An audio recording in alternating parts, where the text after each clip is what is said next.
खुशी राणा जी, ये band of बंदागी, ये क्या क्या कहना चाहेंगे? बैंड ऑफ बंदागी, बैंड ऑफ बंदगी। बंदगी, ओके। बैंड ऑफ बंदगी, ये मतलब क्या दर्शाता है? बैंड ऑफ बंदगी का मतलब क्या है कि बैंड का मतलब होता है बॉन्ड होना, क्योंकि अगर मैं अपने आप को समझा हूँ तो मैं जिन जिन लोगों से मिला हूँ वो मुझे कितना समझे, अगर वो अपने आप को समझे हैं तभी ज्वाइन हुए एक दूसरे के साथ में।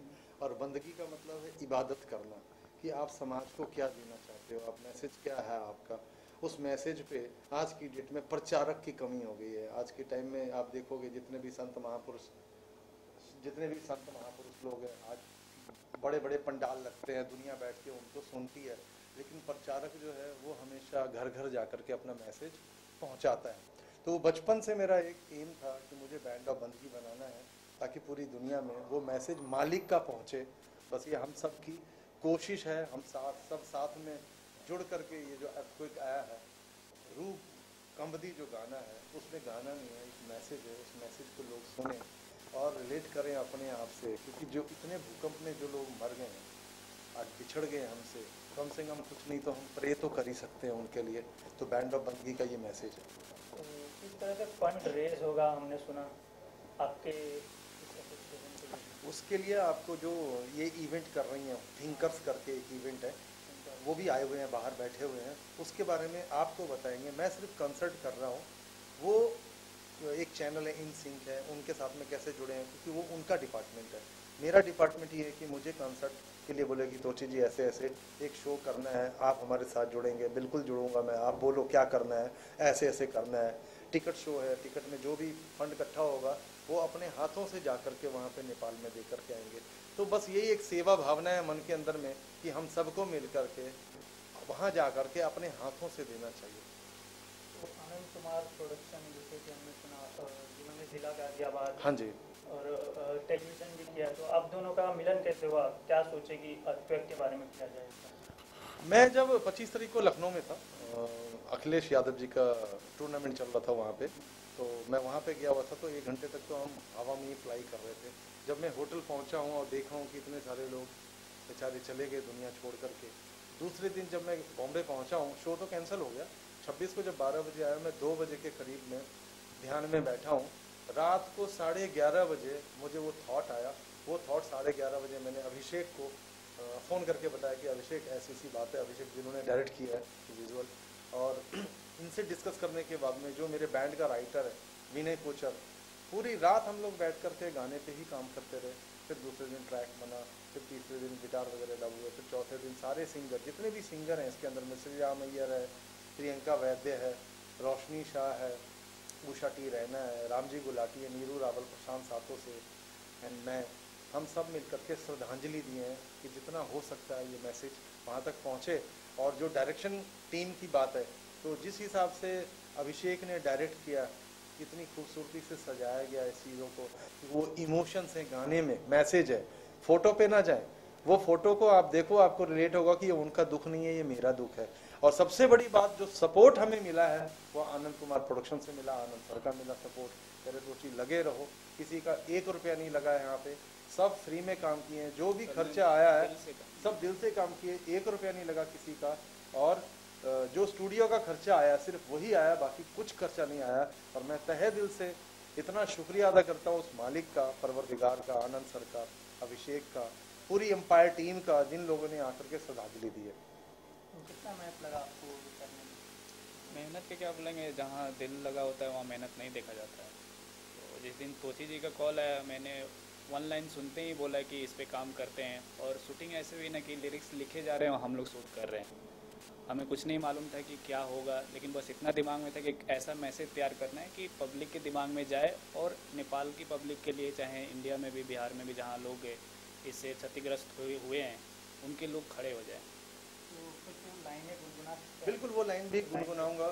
गिटारिस्ट के बारे में बताऊंगा, मेरा बहुत अच्छा फ्रेंड है, 10 साल पुराना दोस्त है, सोमू सील एंड प्रोग्रामर साइंतन, इन सब मिल करके जो अरेंज किया है, मतलब मैं तहे दिल से सोमू का और साइंतन का शुक्रिया अदा करता हूँ कि पूरी टीम दिलो जान से लग करके इस पे काम किए। मैं 2 लाइन आपको सुना देता हूँ इसका।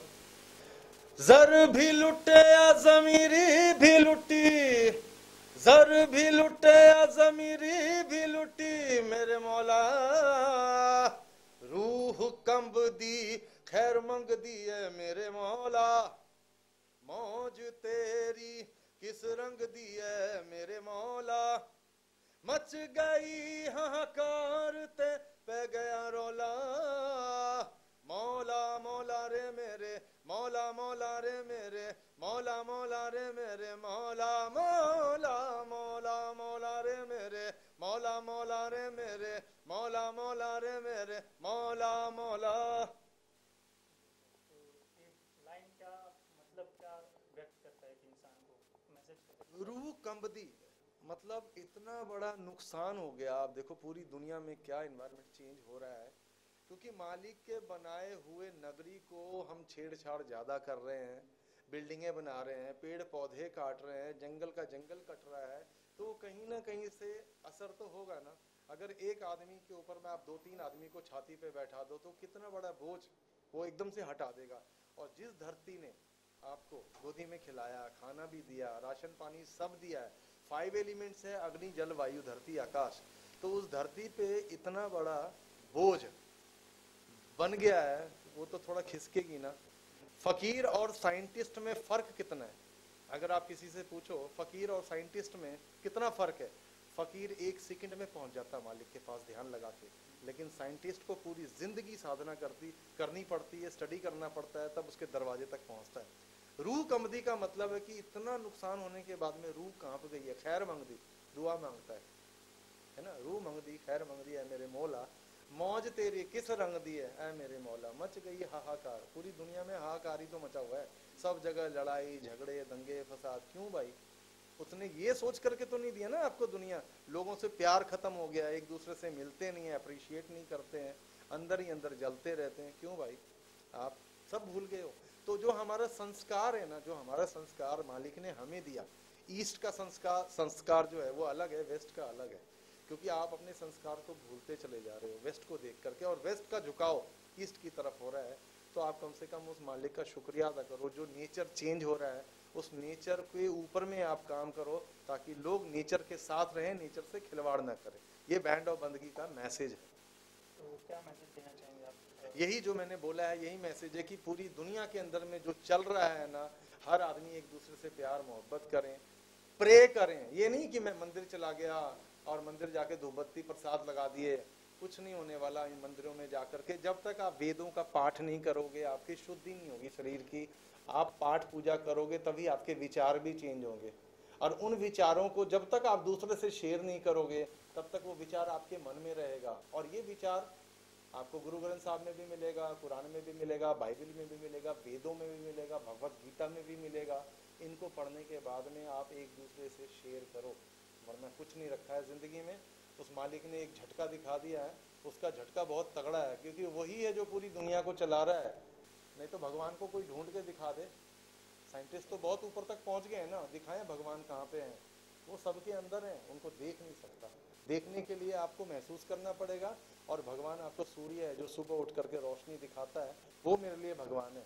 अग्नि जल वायु धरती आकाश, ये मेरे लिए भगवान है, क्योंकि ये सच्चा सुर है, यहाँ पे झूठ नहीं है, यहाँ पे चालाकी नहीं है, क्योंकि 5 एलिमेंट्स है, 5 तत्व है, और 5 तत्वों में ही बंदा चला जाएगा। तो ये मेरा मैसेज है, ये मैसेज पूरी दुनिया में पहुंचे। बैंड ऑफ बंदगी यही काम कर रही है, समाज के लिए काम कर रही है। मैं बचपन से निकला था ये सोच करके नहीं कि मेरा क्या होगा, मालिक ने मुझे यहाँ तक पहुँचाया है। मैं उस मालिक का शुक्रिया अदा करता हूँ, मैं माँ का शुक्रिया अदा करता हूँ जिसने मुझे जन्म दिया, मैं अपने पिता का, अपने गुरुओं का शुक्रिया अदा करता हूँ कि उन्होंने एक सोच दी, मैं उस सोच को लेकर के यहाँ पे आया हूँ, और वो सोच अपने आप धीरे धीरे फैल रही है। और जितने सारे लोग मेरे साथ जुड़े हैं वो ऐसे नहीं जुड़े हैं, क्योंकि उनकी भी बंदगी है, आप करोगे आपकी भी बंदगी है। बंदगी सिर्फ मेरी नहीं है, सबकी बंदगी है, इसलिए वो बैंड ऑफ बंदगी है। ठीक है, थैंक्स।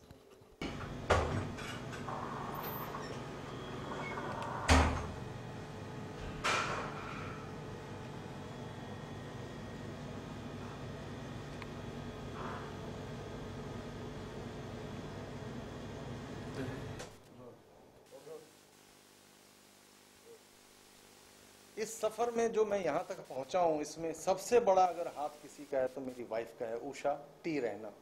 हमेशा उसने मेरे मैसेज को हमेशा गाइड किया है कि आप करेक्ट हो, आप इसी पे काम करते रहो, आप ध्यान लगाते रहो, धीरे धीरे धीरे धीरे वाया वाया ये मैसेज पहुंचेगा। तो मैं अपनी वाइफ उषा टी रैना का बहुत शुक्रिया अदा करता हूं कि कदम से कदम मिला करके मेरे साथ चल रही है और मुझे पूरा सपोर्ट कर रही है। मेरे बच्चे मुझे बहुत सपोर्ट कर रहे हैं हमेशा। साइबो मेरी बेटियां है, सिमरन, इनको देख करके मुझे भगवान दिखते हैं, क्योंकि बच्चों में ही भगवान है। बच्चों का कोई जात पात नहीं होता है। आप किसी भी बच्चे से पूछोगे 1 या 1.5 साल के बच्चे को तुम्हारी जात क्या है, उसको नहीं पता। इसलिए उस मालिक ने जो बनाया है वो कहता है बच्चों में देखो मैं मिलूंगा। इसलिए बच्चे भगवान के रूप हैं। ये कहना चाहता हूँ कि जात पात में मत पड़े, कोई अपना मैसेज दे। मालिक ने दुनिया बनाई, उसने जात पात नहीं बनाई है। इतना ही मैसेज है। Thank you, thank you, thank you.